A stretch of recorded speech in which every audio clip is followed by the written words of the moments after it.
Reflexão da liturgia da palavra do quinto domingo da Páscoa. O quinto domingo da Páscoa traz como tema central o amor. É claro que o amor é tema constante na maior parte dos textos bíblicos, sobretudo dos evangelhos, mas hoje ele aparece de um modo diferente. Aparece como mandamento e não como mera recomendação. Mandamento e mandamento novo, acentuando que tal ensinamento sobre o amor é diferente dos ensinamentos de até então. É um amor que supera todas as formas de amor até então conhecidas. É o amor que tem como exemplo o amor de Jesus pela humanidade, aquele amor capaz de tudo, inclusive de dar a vida pelo outro. Por essa razão, Jesus enfatiza a seus discípulos que o amor que ele recomenda nesse novo mandamento é um amor semelhante ao dele, isto é, os seus discípulos devem amar como ele amou. Amar uns aos outros como ele nos amou. Que grande desafio ele nos apresenta neste domingo. Assim, a ideia, o tema que costura as leituras de hoje é este amor com A maiúsculo. Veja como esse amor aparece nas leituras de hoje. Na primeira leitura, o tema do amor aparece nos procedimentos de Paulo e Barnabé. Eles encorajam os discípulos a permanecer firmes diante das dificuldades, das adversidades, dos obstáculos. Somente alguém que tem muito amor a seus e pela causa do reino é capaz de dar recomendações tão amorosas como estas, que demonstram uma verdadeira preocupação. Recomendações semelhantes às que os pais dão a seus filhos para que vivam bem. Recomendações que encontramos também no Evangelho de hoje, quando Jesus se dirige aos seus discípulos e os chama de filhinhos e diz que estará com eles por pouco tempo. Ele sabe que sua hora está chegando e suas recomendações são importantíssimas para que a missão não termine com a sua partida para junto do Pai. Isso nos faz lembrar aquele pai ou aquela mãe que, estando no leito de morte, pede para reunir os filhos e lhes dá as últimas recomendações. O maior desejo dos pais é de que seus filhos vivam no amor, vivam bem, respeitando uns aos outros e, sobretudo, ajudando uns aos outros. Todo pai ou mãe deseja que os filhos permaneçam unidos depois de sua partida. É esse também o desejo de Jesus, principalmente depois que ele vê um dos seus o traindo. Essa forma carinhosa de Jesus deve estar presente naqueles que são seus discípulos. Vemos isso muito presente nas atitudes de Paulo e Barnabé neste texto da primeira leitura de hoje. Eles encorajam os demais a não desanimarem, porque a missão é árdua, há muito por fazer. A memória de Jesus não pode ser esquecida por qualquer motivo. Já pensou se fôssemos abandonar a missão toda vez que tivéssemos alguma dificuldade ou medo? Ou quando somos incompreendidos, caluniados e perseguidos?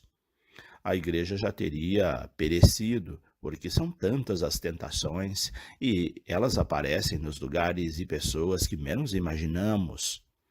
Se a igreja está aí firme, resistindo às forças da morte e ao poder do inferno, é porque está alicerçada nos ensinamentos de Jesus, dos apóstolos e discípulos de ontem e de hoje. Pessoas que não abandonaram o barco diante das tempestades, que não fraquejaram diante das perseguições e não se debandaram por medo das ameaças e dos ataques que comumente fazem contra a igreja e seus membros. Pessoas que souberam obedecer a Deus e aos seus ensinamentos e que sabem que Deus é maior que tudo e todos. O encorajamento desses dois apóstolos nesta primeira leitura é categórico. É preciso que passemos por muitos sofrimentos para entrar no reino de Deus. A construção e entrada no reino de Deus não são fáceis.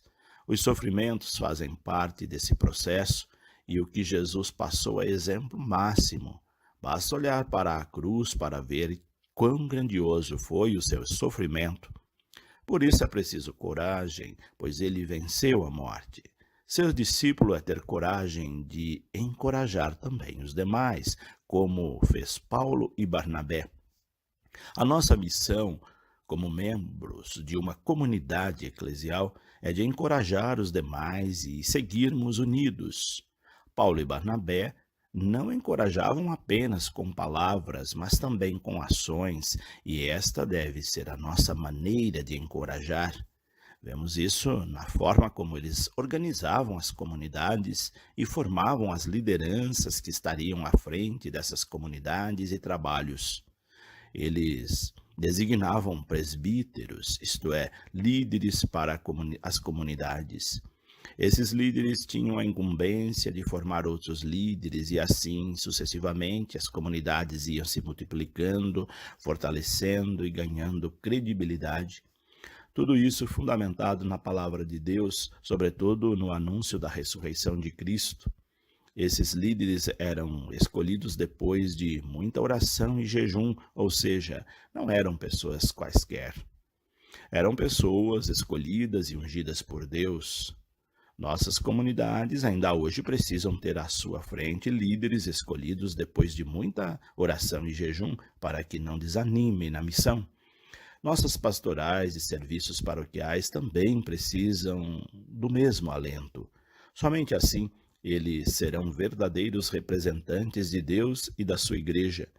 Devem ser pessoas dispostas a se doar para o reino de Deus e para seu semelhante, senão não servem para a missão. Vejamos que toda a ação de Paulo e Barnabé é ação comunitária, ação em comunidade. Eles formam comunidades, preparam líderes para dirigi-las, dão exemplo de ação e oração e celebram a vida e os trabalhos em comunidade. Faz de cada comunidade uma comunidade de comunidades, comunidades eclesiais missionárias, como pedem as diretrizes da ação evangelizadora da Igreja no Brasil desde a Conferência de Aparecida. Quando eles voltam das suas viagens missionárias, eles se reúnem com a comunidade para partilhar e celebrar a missão exercida. Não podemos esquecer hoje tais procedimentos. Nossas comunidades precisam seguir o método dos apóstolos, ver, julgar, agir e celebrar, mesmo que nelas existem adversidades e problemas. Ter certeza de que essas dificuldades não são maiores que as vitórias e conquistas. É o que nos ensina Jesus no Evangelho de hoje. Este Evangelho está no contexto das dificuldades enfrentadas por Jesus. Um dos seus o trairia, mas Jesus não abandonou a missão por causa das traições que sofreu. É doloroso quando um amigo nos trai, mas muito mais doloroso é quando nos deixamos abater pela traição. Jesus, pelo contrário, reverte essa situação para ensinar os demais a não procederem dessa maneira, isto é, a não cuspir no prato que comeu, como diz um dito popular. Não é porque alguém faz algo de errado que todos os demais irão desanimar e abandonar a missão. Não é porque há um traidor no grupo que todos são traidores. Se assim pensarmos ou procedermos na comunidade, não somos igreja, mas ainda não somos cristãos. Cristão é aquele que não se intimida diante das traições e das ameaças.